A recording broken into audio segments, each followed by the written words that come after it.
Alright? Want to say all praises be to Yahweh Bahashem, Yahweh Shai, Bahashem Harakat Dash. The honors to the apostles, elders of Great Millstone will well. Shalom to the sincere brethren. I came out there across the four winds, four corners of the globe, pushing the truth, the good news of Yahweh Shai, proclaiming salvation to the elect of Israel, so-called blacks, Hispanics, and Native Americans, and proclaiming the downfall of Esau, Edom, the so-called white man, and his wicked empire. So this video is going to be titled Rinse and Repeat, because this truth, this faith, this walk of Yahweh Bahashem Yahweh Shai is about repetition. Man. And the thing about repetition, any so-called successful person, great person, it's all about what? Practice makes perfect. Repetition. Repetition breeds success. And that's not by coincidence, because it's the same thing with Yahweh Shai, man. And that's why brothers do quote unquote the same type of videos, because this thing is about repetition. So this is the book of Judges, because repetition leads to perfection. Judges chapter, and we trying to be perfected. Judges chapter 5 verse 11. They that are delivered from the noise of the archers in the places of drawing water, kind of place of drawing water is captivity. Captivity being America, man. Those archers are what? Those nuclear missiles. So we're looking to be what? Delivered from that thermonuclear destruction. They that are delivered from the noise of the archers in the places of drawing water, there shall they rehearse the righteous acts of the Lord. So we rehearse the righteous acts of the Lord. What's coming up? The Pesach, the Passover. We're going to be doing that, man. We're going out there teaching the word week in and week out. You understand? We're keeping the law, statutes, and commandments. We being brotherly, so on and so forth, man. We rehearsing the ways of Yahweh Shai, ways of Yahweh Bahashem Yahweh Shai. Judges chapter 5 verse 11. There shall they rehearse the righteous acts of the Lord, even the righteous acts toward the inhabitants of his villages in Israel. Then shall the people of the Lord go down to the gates. Come. So we rehearsing the righteous ways for what? That time of deliverance, man. That time of our salvation.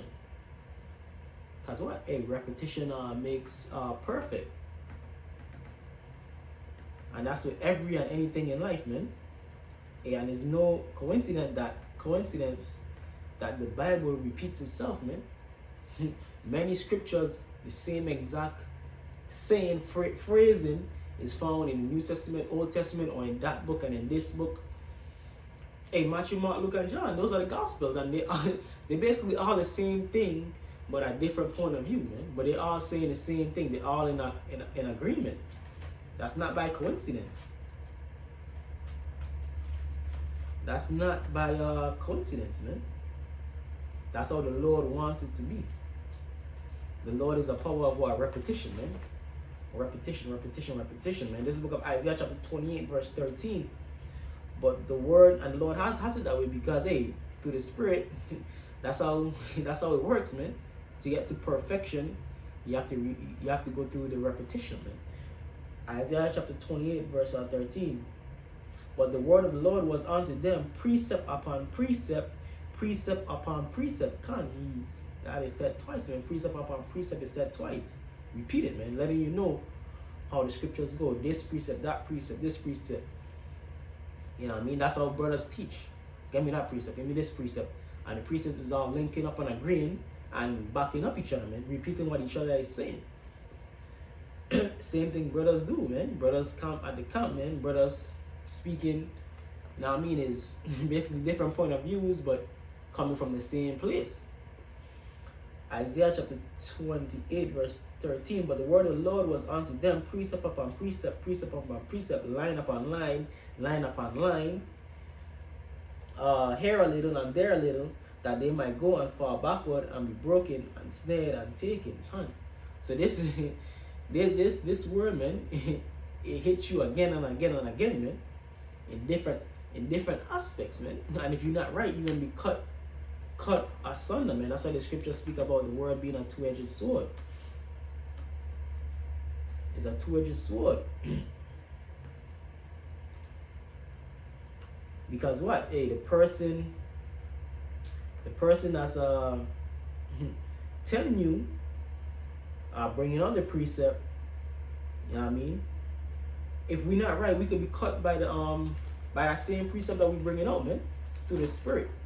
This is the book of Hebrews, chapter 4, verse 12. For the word of the Lord power is quick and powerful. So this is quick and powerful. Hey, the word of the Lord, man. Hey, that's why, hey, brothers heard the word and they came in quick, man. As we heard, he was like, damn, yeah, this is the truth, man. You want to avoid that judgment, so you come quick, man. You're like, damn, how can I learn more? How can I build? How can I get right with the Lord? Hey, brothers go cold turkey. Brothers might have been smoking weed, eating pork, whatever. Go cold turkey. You stop doing that shit, man. Because the word of the Lord is quick and powerful. Hebrews chapter 4, verse 12. For the word of the Lord is quick and powerful and sharper than any two-edged sword. So this is the most powerful weapon in the world, man. The word of the Most High. Because why? The power of heaven and earth is backing it, man. Every word here, every prophecy, every sentiment, the power, the Lord, the God of heaven and earth is backing it, man. And if you have the Lord of heaven and earth backing it, who can be against you, man? If the Lord is with you, who can be against you? Who can be against this word, man? You being against the word is set up by the Lord, man, for you to play your role and be destroyed. You understand? Hebrews chapter 4, verse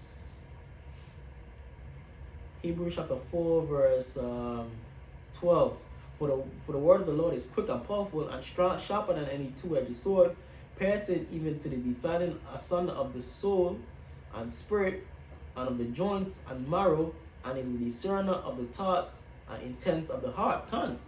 So if you're not right in the spirit, hey, the Lord, this word is gonna sniff you up, man. This Lord is gonna cut you. This Lord is gonna, you know what I mean? This Lord is gonna give you that two-piece, man, if you're not right in the spirit.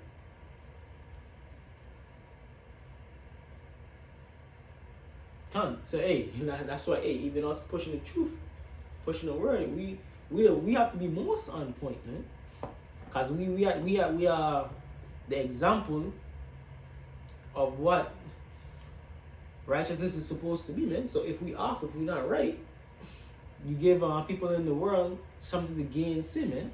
So hey, you don't even have a good name in the world, man. Doing what you're doing in the world, in your everyday activities. You don't belong. People in the world ain't supposed to know you as a scumbag or a dirtbag or, you know what I mean? Nah, man, you belong touted as a good person, even according to the world, man. You know what I mean? Cause this word sets you right, man. It sets you above all else. It sets you above all else, because this is life, man. So the scriptures speak about the last statutes and commandments of the Lord. The word of the Lord being life, man. This is the light. We have the light. We have the life. So hey, we the top men, top people on the planet, man. The Israelites, the elect of Israel, Abaratizah, we the top men on the planet, man. We the aristocrats. We the rulers. You understand? So it's only right that we be touted as our great men. That's why the scriptures speak about in Zechariah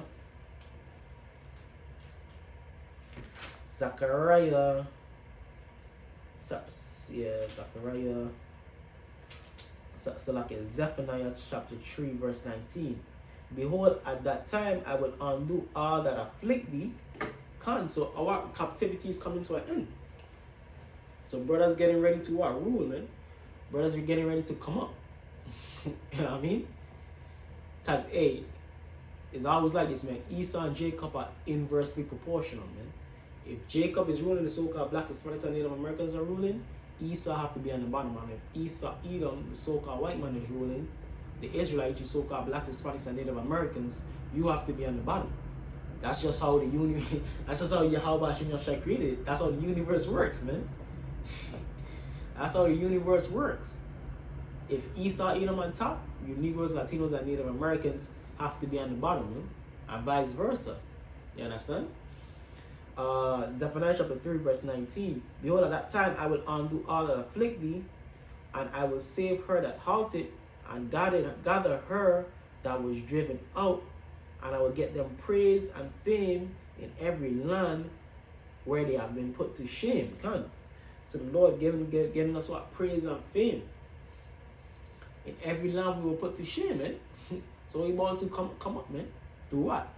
Doing the works over and over, man.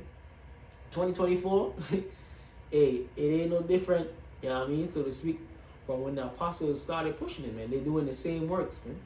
Just getting more sophisticated, getting better and better, man. You know what I mean, that's another thing. The truth got more sophisticated, man. Refined and more refined, man. You understand? More deep, more prophetic, so on and so forth, man. And that's how things work, man. When something first started out, it's gonna be more, more rough. You know what I mean? Rough and rugged. And then as the years go on, get more fine-tuned, more refined. You know what I mean? More wisdom, knowledge, and understanding. Same way. And it's the same way with this truth, man. We are at a high point of sophistication with this truth. You understand? Where the only next step is Yahweh Shai coming back, man. And at that time, will I bring you again? And at that time, will I bring you again? Even in the time, at that time will I bring you again, even in the time that I gather you, for I will make you a name and a praise among all people of the earth when I turn back your captivity before your eyes, said the Lord. So you stay dedicated to this task, man. You stay dedicated to this task. Hey, the Lord has a great reward for you. You stay on fire for the Lord, and hey, the Lord has a great reward for you.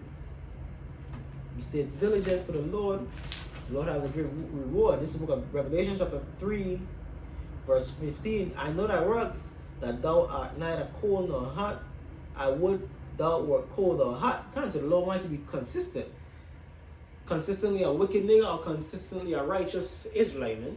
That's what the Lord wanted to be. He don't want it in between, sometimes righteous, sometimes wicked. No. The Lord wants you consistent. And that's what the scriptures speak about. Those that know better will be beaten with what? Many stripes. So men that are falling out, that's like the worst thing, man. It's like you should have never came into the truth to begin with. You should have never touched the works to begin with. You understand? This is the book of Revelation chapter 3, verse 16. So then, because thou art lukewarm, so you wishy-washy, man. You inconsistent, man. Yeah, that's why my man's Kobe, man.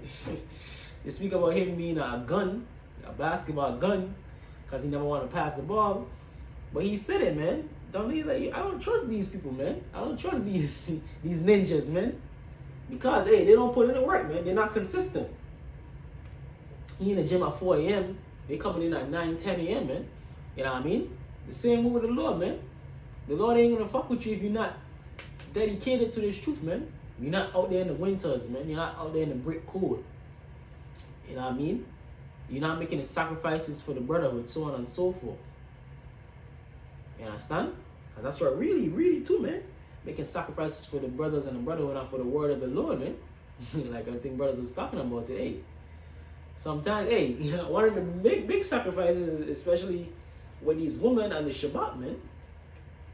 Because women will come on to you on the Shabbat, man. Or shit will go right. You trying to get up with shorty. And yeah, she tell you come over on the Shabbat. Hey, that's a major sacrifice, man. Because that's one of our manly things that, hey, you want to get with women, but if it's a Shabbat, hey, you can't do that, man. And the Lord sees that. You reject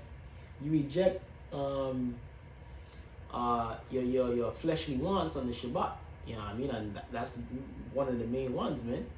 Dealing with women. You understand? So the Lord sees these things, sees these consistencies, man. Sees these consistent acts of righteous deeds. And that only builds you up in the faith more and more for when, because all of this is really to prepare us for when shit hits the fan, man. When the famine of the word, society collapses, man. Because then we're going to be stable. That's why the book of Isaiah 33 and 16 said, Isaiah 33 and 6, or 16 says what it says. Wisdom and knowledge shall be the stability of thy times, man. And this is this is basically preparation season, man. This is practice season, man. You understand? This is our practice season, man. Now, I mean, hey, just there's some work stuff, man, and hey, we've been practicing it for months now. And shit, when the big time came for the big run, shit was smooth, man. Cause really, anybody will tell you the practice is harder than the actual feat itself, man. And it should always be that way, man. So the practice that we're going through, it really through the spirit, once shit hits the fun, it's gonna come easy to us, man. And that's a beautiful thing, man. Yahweh Shem Yahushua know what he's doing, man. The Lord know what he's doing, man. Yeah, we hastening in the end, but hey, there's a reason why the end ain't come yet, man. Cause the end ain't come yet, cause the elect isn't ready for it, man. You know what I mean? in the eyes of Yahweh Shem Yahushua. The elect isn't ready. That's why the total shutdown, missiles, chip, instituted mandatory hasn't come because the elect isn't ready for it, man. The elect still being built up to that point, to the spirit of Yahweh Hashem Yahushua. So at the end of the day, the Lord know what he's doing, man. So we could complain, but hey, at the end of the day, the Lord know what's best for us, man. And our duty is to what? Continue rehearsing the righteous acts, continue to do what we're doing in this year 2024, man. Build ourselves up, cause hey, that time could come just like that, man. But the Lord know when that time is gonna come, because the Lord know when his elect is gonna be ready for that time. Hey, so with that, I'm gonna say all praises be to Abanawa Yahweh, Ba'ashem, Yahweh Shai, Ba'ashem Harakat Kodash. Double honors to the apostles, elders of Great Millstone who rule well. Shalom to the elect. I hope this was edifying. Kwame Yashala.